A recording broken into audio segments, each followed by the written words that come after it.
Hey everybody, Xeminan here with your Illustrious Cards and Games Thursday night One Piece locals, and as they just fixed on the screen, it is round 2 of our local. Went 5 rounds last Thursday. I was on stream. I was fortunate enough to be on stream in round 1 and winning that match. If you missed that match, make sure to go back and watch it. It was a fun one. But this round 2 is between Ed and G3. I'm going to speed up. I'm going to speed up because I had already watched this match back before, so I know what's going to go down. Try to be as quick enough for you as I can. There will be some speed bumps along the way with some of the buffering from the stream, but this is Kalgara and Katakuri. This is a yellow mirror, but they don't play the same way. Katakuri is much more trigger reliant, or trigger based, I should say. Kalgara is trying to be more aggressive. For those of you who haven't faced a Kalgara yet, his ability is to attach Don when attacking. Play a Shandian warrior from your hand that's equal to your Don you have on the field. So the big combo when you get to 6 or 7 Don on that turn is to play the 6-cost vanilla Kalgara, and then from your leader ability, and then use the remaining 5 Don to play the Nolan that if you have a character Kalgara on the field, gain a life. So it's a way for you to keep your life the same number, because it costs a life to activate his leader effect and put a Shandian character, or whatever the archetype is called. Put one of them on the field, costs a life, and then Nolan regains that life. So, and Katakuri, everyone knows Katakuri's been a menace since set 3. Able to look at your life and play big moms and trash your life and whatnot. But this sure is going to swing into life, and G3 triggers a Brûlé, triggering a blocker on his side. Going to keep him just a little bit healthier. That's a nice trigger to have early on here. It's going to be G3's turn, swinging the Charlotte Pudding into Shura for the KO. Now Ed doesn't have any characters on his side, and G3 will hard cast the Kikinojo. So this is something very important for Ed to keep track of at all times, is he doesn't want to go down to 3 life and activate Kikinojo's trigger of when your opponent's at 3 life. So gonna make sure he has to try to stay at 4 at all costs to not give so much value to G3 and his Kikinojo. It's gonna be a 6k swing from Kalgara into life, and will he activate the effect this turn? I don't believe so, because usually you want to play Kalgara and Nolan at the same time. So instead, we'll put Ohm, finds Holly on the search, which is really crucial, gaining 2 bodies at once on the field. So he'll have 2 attackers for the next turn, 3 technically with his leader being able to attack as well. Back over to G3 with a full couple bodies on the board there. I think this is the 7 Don turn for Katakuri. So if you wanted to spend all of it, there is the Charlotte Lindlin, the 7 cost. Ed, understanding he cannot trash that life to activate Kikinojo, so instead will allow G3 to gain another life. That's going to be 5k swing from Katakuri into the leader. Uses that event to search for another upper yard, play it, and then counters out of it. 6k swing from Kikinojo into the Kalgara, and the 2k block counter in hand to stay at 4 life. So I think Ed is playing this really well, keeping his life as healthy as he can, which is difficult inherently in this matchup, because the Lindlins are able to trash your life without you doing anything, but also because Kalgara, the way he advances the board state, taking his own life by playing his character, the characters using the leader effect. It's very hard to stay healthy, so I think Ed is doing a great job of staying healthy in these early turns. Separates his Don out onto the field, so you can imagine maybe that one is for Kalgara, and the rest is for Nolan. That 5 Don by itself is for Nolan after he plays the vanilla. It looks like G3 is questioning if he should trigger or not. It's a Satori in the out of life, so he decides he will trigger, trashes a Thunderbolt, to play Satori. I think that's the right call. Gaining another attacker on the following turn when you get the turn pressed back, passed back to you. I think that was the right call to trigger the Satori. Now it's a 6k swing from Kalgara. Leader effect, gain the top life of your, or top card of your life put in your hand.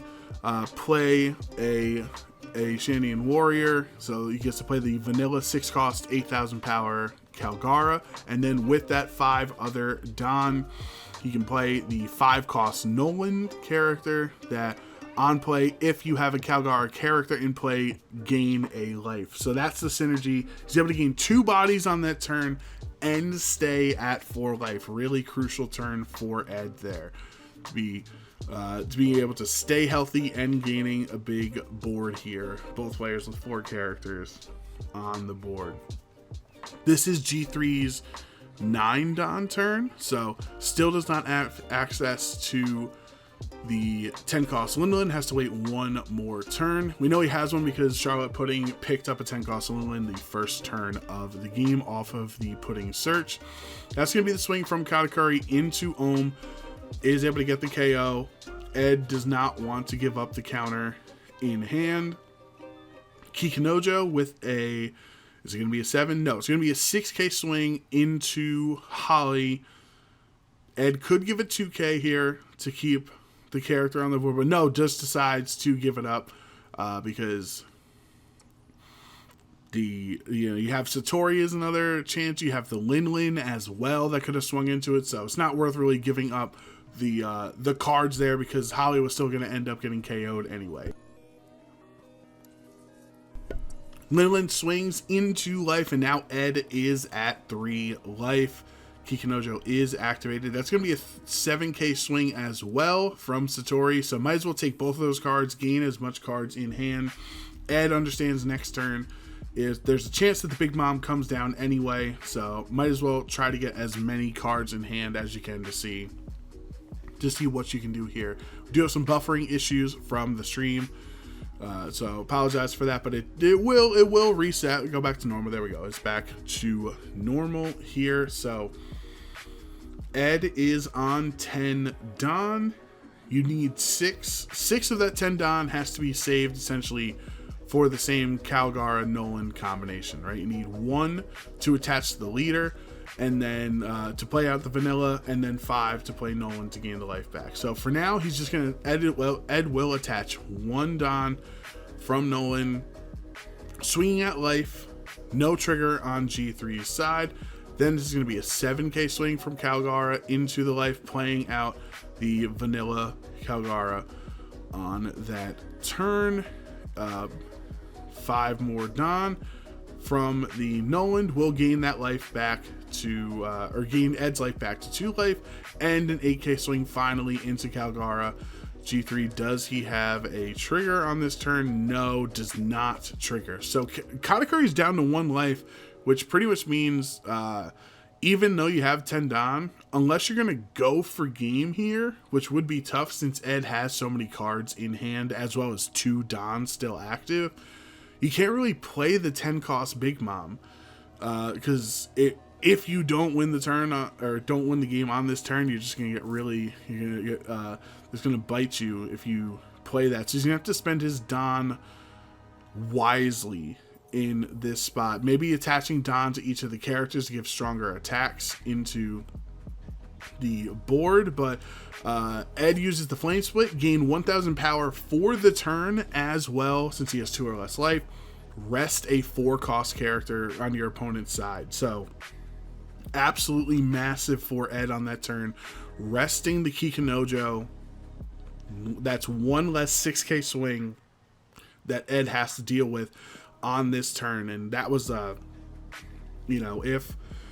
if he didn't get rid of that attack, he was gonna have to deal with 5 attacks on the turn, which is pretty tough, especially because of all the extra Don that G3 has available. He had just attached 3 to Kikinojo. That's a 9k swing into the life. Ed's down to 1 life. Satori swinging at 7k, so he's gonna need at least 1 card, because remember, Kalgara is a 6k leader right now thanks to the Flame Split from earlier. You're gonna have to be able to guard out of one of these attacks remaining. Elthor is used to gain the power, has the requisite life, gain 4,000 power, get out of that swing. And now I think, you know, G3 probably, I wouldn't give that extra life over, just because you want to kind of starve your opponent of resources, and especially if you make it to the next turn. You make it to your next turn, then you can just trash that life, and then you have all those swings the next turn. But he does swing 6 with Pudding and 8 with Lin. Ed goes down to 0 life, but he was able to counter out of the pudding attack there. So I feel like I would have just swung into one of the characters on the board instead of at life, giving him an extra life there. Nolan swinging 8,000 power into the leader. That's going to trigger, but it does trigger the 0 cost event. Playing like Anel, Katakuri getting the 0 cost event as his last life allows him to trash a card and regain another life off the top card of his deck. So Ed is going to need another swing to get through. G3 is looking for a trigger. Does it have a trigger? It does have it. It's Thunderbolt, but that's not going to be able to stop the 2 vanillas as their 6 cost characters. And that's going to be the game. Ed playing really well around the margins, staying at that 4 life level for multiple turns to not activate Kikinojo. Showing off right there the flame split as well was absolutely crucial to stay at 6,000 power for the rest of the turn. Great job by Ed. Congratulations. G3 did not get to play his 10 mom, his 10 drop big mom in that game because the game went too fast. Kalgara is a very aggressive yellow deck. Doesn't really allow for the long drawn out games. Congrats to Ed, starting the day 2-0, starting off the locals 2-0. Thank you everybody for watching this video. Make sure you subscribe to the channels. Check out our other matches, our other rounds from this week's One Piece locals and on the channel, and we'll see you in the next video.